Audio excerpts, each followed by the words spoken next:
আমার খুব মনে হয়েছে একটা লিবারেল একটা দল এবং মানুষের দল, মানে মানুষের কথা বলে এখান থেকে একটা ভালোবাসা তৈরি হয়েছে।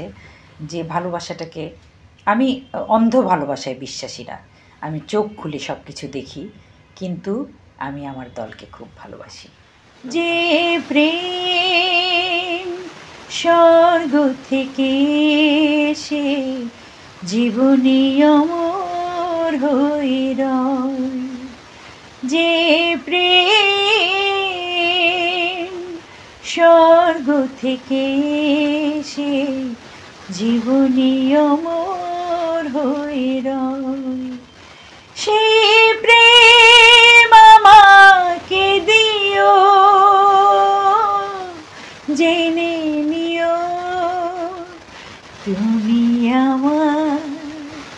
তুমি আমার প্রাণের চেয়ে প্রিয়, তুমি আমার প্রাণের চেয়ে প্রিয়। বলছি না এরকম 2-3 রকম গলা বাড়ছে। শোনো, একটা শিল্পীর